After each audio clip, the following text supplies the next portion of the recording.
I am Michael Tiampati, and I'm from the Massai indigenous peoples of Kenya and Tanzania. Kenya and Tanzania, we don't recognize the penciled divisions, so for us we are from Massai land, and in that regard, I'm from the Massai nation of East Africa. Well, we are here to push for the recognition of the Massai in East Africa. First, we have a history of disenfranchisement that started with when the first white man stepped in East Africa. He saw the lush lands, the natural resources, and since the Maasai practice migratory systems of livelihood, they assumed the open lands to be unoccupied. So they took the land. They also looked at the resources. They took the resources, and they have refused to give back. In that regard, we have been fighting for restitution and compensation for the territories that were taken over, because of course there were two fraudulent agreements. Of course, again, it would be worthwhile to ask, in 1911, which Maasai had gone to school, who knew about written agreements? And a lot has happened to the Maasai since then. We call that the beginning of the suffering. It is from that point that the Maasai have started losing their land, losing their resources, losing their culture, getting assimilated, and a host of other human rights violations. So we are engaging with processes like the UN Permanent Forum to try and push for the voices to be heard. The voice to be heard because down there in Africa, of course, the sound is muffled. We try to talk, but most of the time our existence is denied. So we've actually ceased to be humans. We are symbols.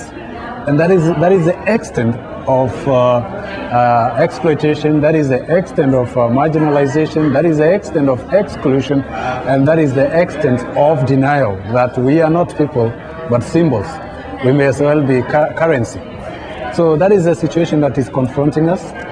And of course, this is also, there is also the question of human rights violations. There are military excursions on our lands, which has brought in a lot of suffering, especially to women and children, and damage to the ecology. There is a question of taking over of our lands for various uses by government. Of course, they do not recognize our system that does not propagate land tilling. We do not till land.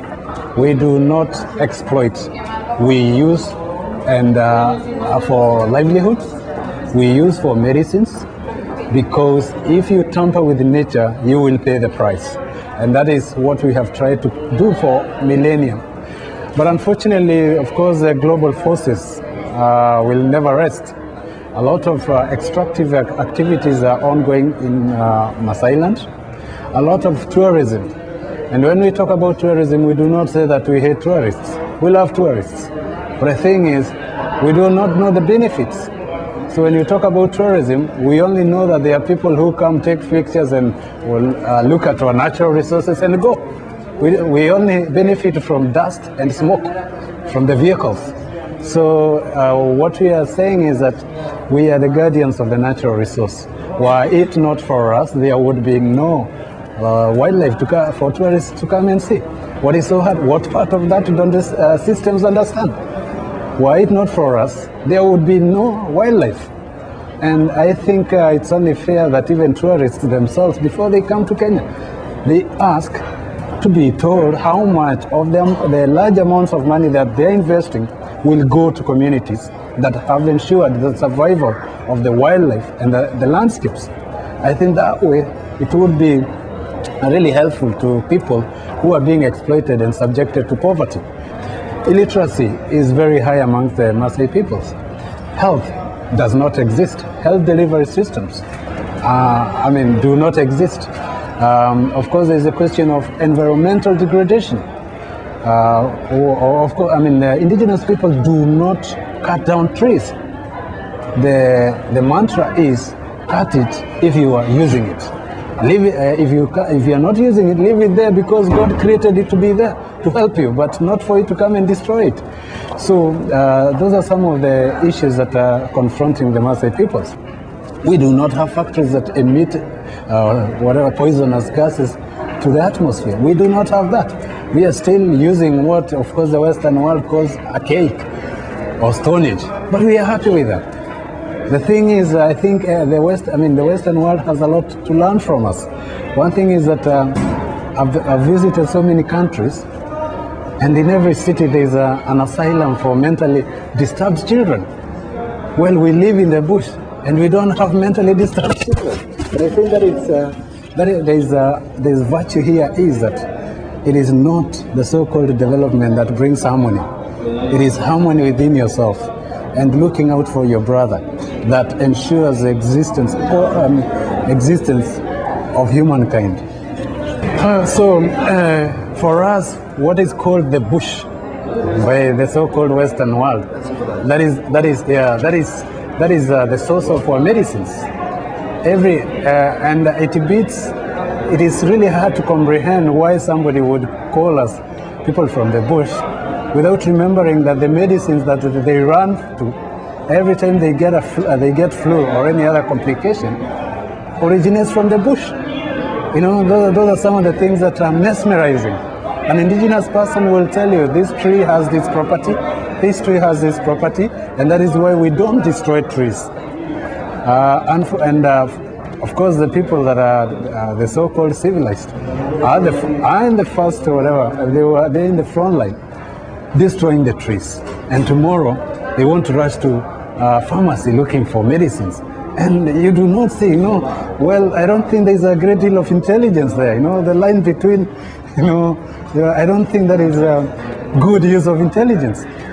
An intelligent person will know that I should not destroy the ecology because I need it for survival. And the so-called developed world must take a stop, look back, and ask a very simple but valuable question. Where did we go wrong? Because we must go back to the roots. Because that is where life is. Life starts from the roots. But when you live in skyscrapers, and every time you have to take a lift and an escalator which makes your head spin, as opposed to living close to nature. Where I come from, people live up to their 90s, 100, without ever going to hospital, because they are at peace with themselves. They have not wronged the ecology. They have not wronged the ancestors. They have not wronged God. As opposed to the other side, where, of course, I don't think people talk about hell, but I don't think hell is anywhere else. You only have to look west, and you'll see real hell. Because people have ceased being people. People think in terms of I, myself, and me, myself, and I. That's it.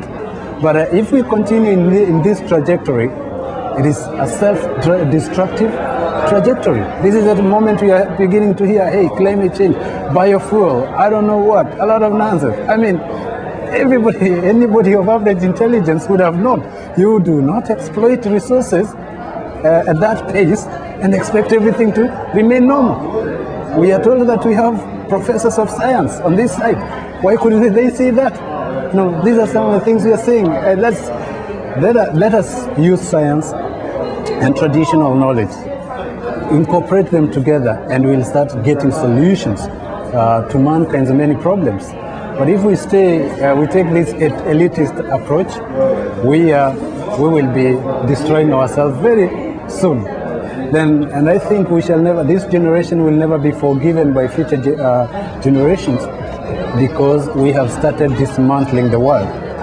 I think finally, I would only want to call out to indigenous peoples of the world to strengthen their linkages, enhance communication. Of course, we believe in communication in terms of the spirit.